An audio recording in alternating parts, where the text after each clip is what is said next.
Do you have any thoughts on co-living since you've been here? I don't know, how long have you been here? Since mid-January. For sure, it's a very good place to explore yourself as well. Because I would see myself...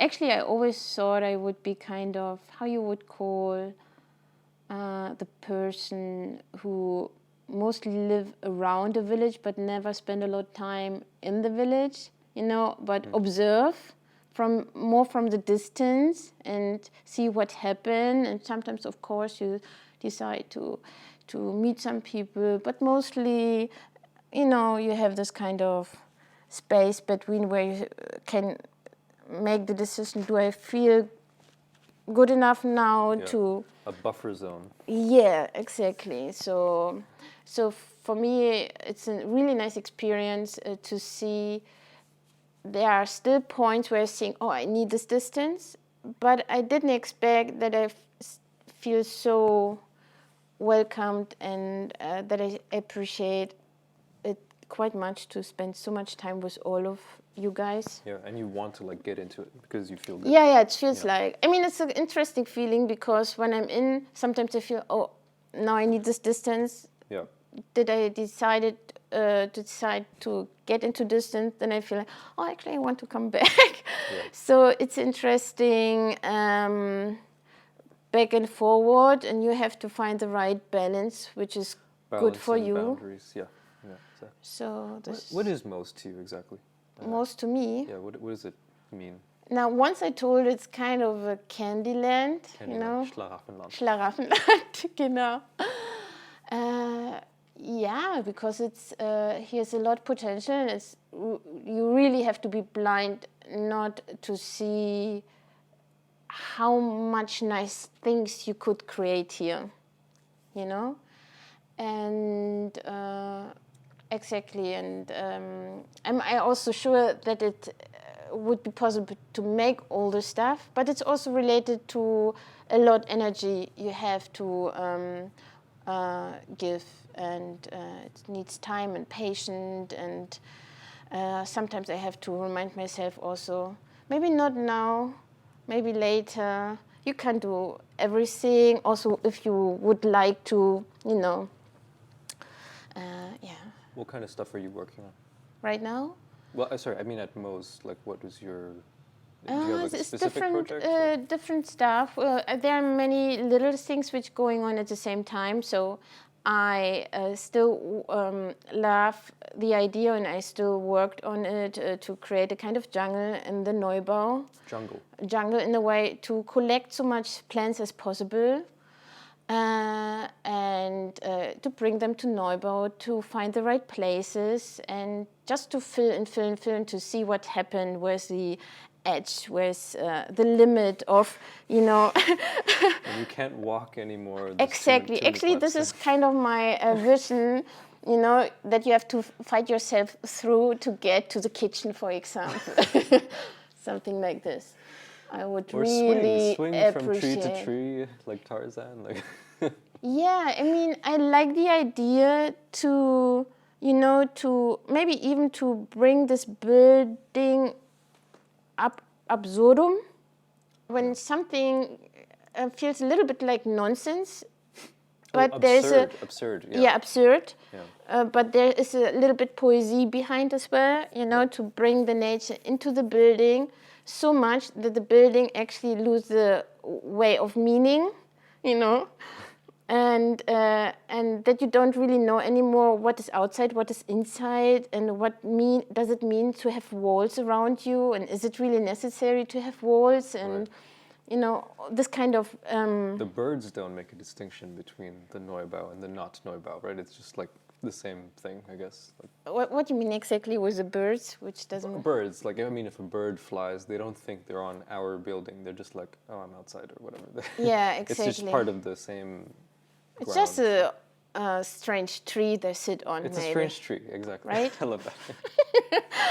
And I like this idea to see how far you can go with something like this.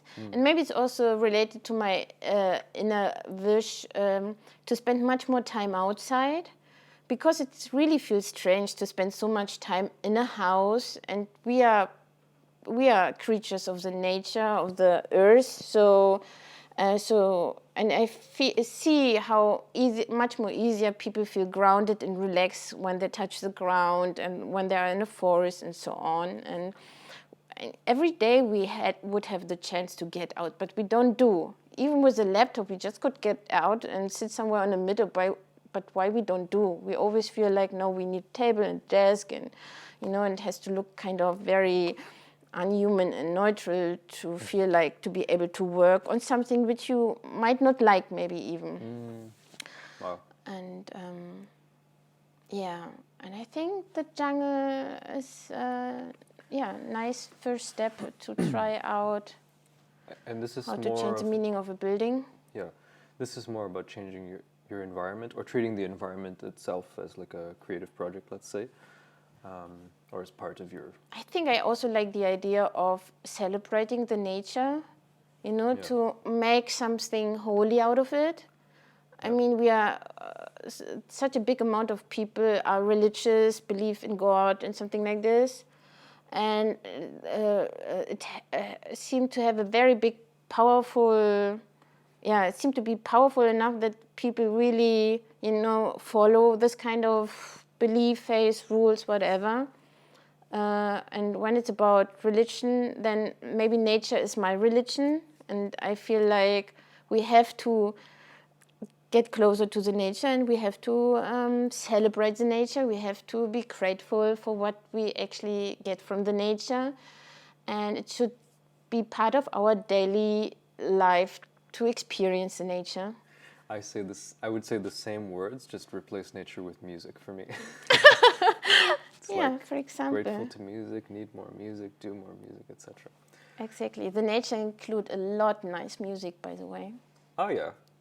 Yeah, the birds here are quite musical.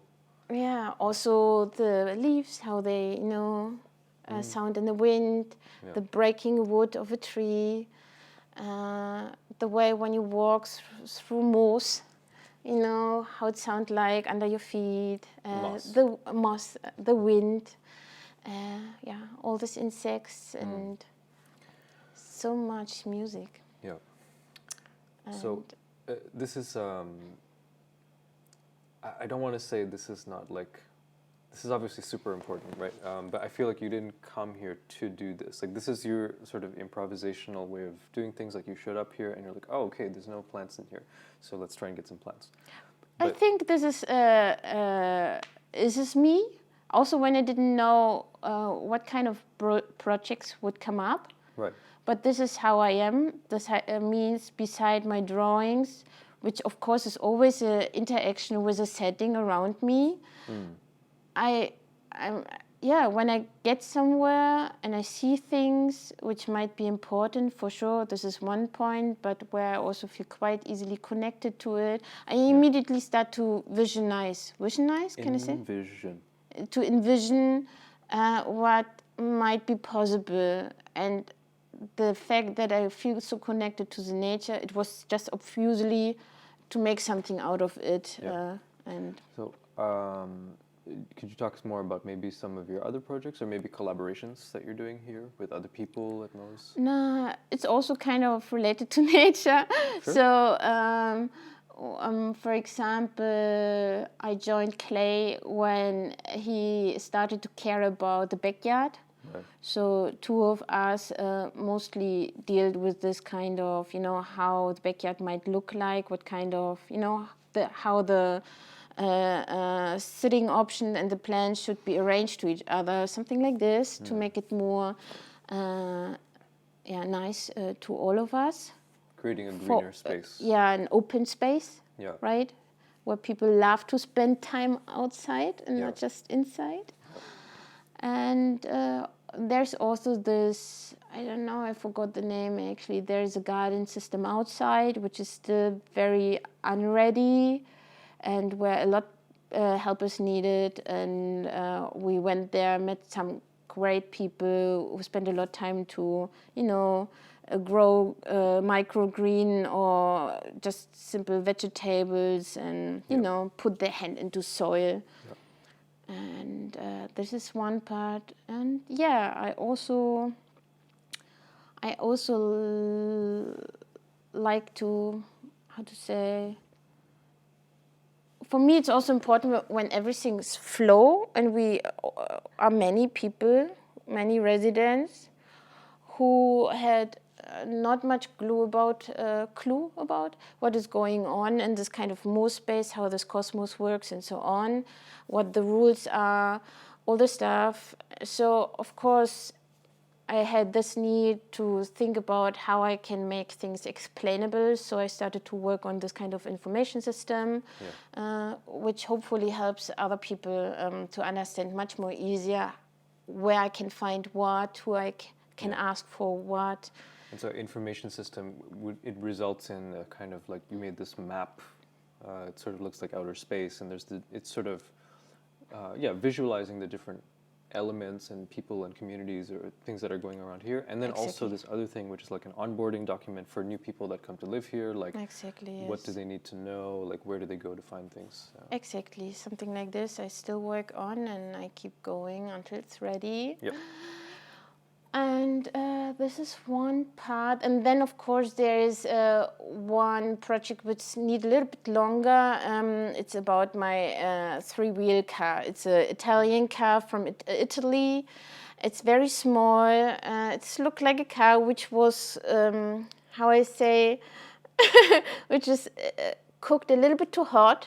This is why it's so small. Cooked too much. You know, because it looked like a very tiny toy, a version of a car, which actually is just made for kids, but it's made for adults. You know, and I bought it, and I had to figure out how to ride it or drive it. Drive, yeah. And because I have a car license, but since I'm 20, I didn't touch any car anymore. So it was double exciting for me to buy something which I even was not able to ride so far. Or not so far, now I know how. I still have to find So you didn't do any driving since you were 20, and then the first thing you did was you got a three-wheeled Italian car, which is kind of complicated to ride because most people don't know how to ride it. Right. It's from 1991. So there are some, things where you have to figure out what the fuck is this, and you just have to figure out through doing. It's not so pleasant for this car sometimes. You really have to start to learn how to listen to this car, how to have a nice dialogue.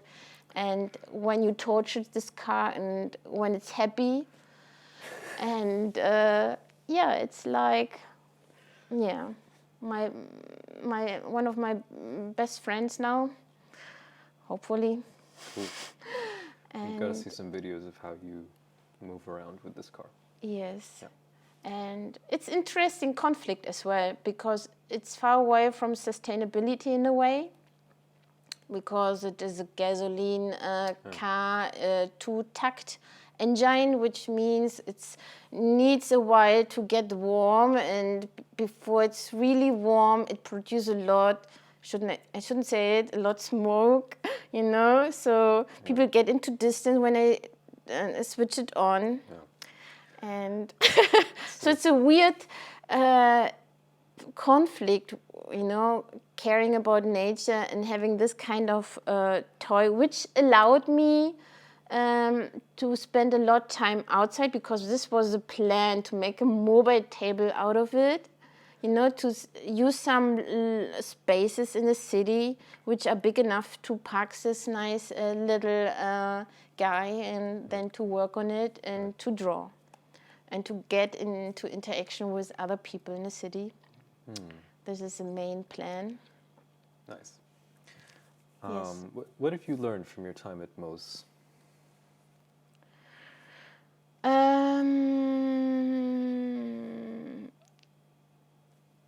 That I'm much more. I don't want to say it in a negative way. I'm learned that I'm much more social than expected. Than you thought. Than I thought. Yeah. Why would that be negative? Negative in a way, the opposite of social mean, unsocial, and in German it has a very, I think it's somehow negative touch. Okay. Yeah. and also like I would, but it just means, I didn't expect that I would have such a wonderful interaction with so many people who are so different on so many different levels, and you can be very open. This is what I really like. You can be childish, you can be serious, you can have crazy ideas, but nobody looked at you like you would be crazy. It feels so normal to be kind of crazy, you know? It's always just go for it. Yes, and especially when you somehow grown up as a family member who was seen as, she is how she is, you know? And you always start to think, okay, wonderful, then you don't really feel arrived or welcomed, and you start to look for people where it feels very natural to be how you are. So you feel like you can be natural here. You can be yourself. Yeah. That's good. This is what I really appreciate.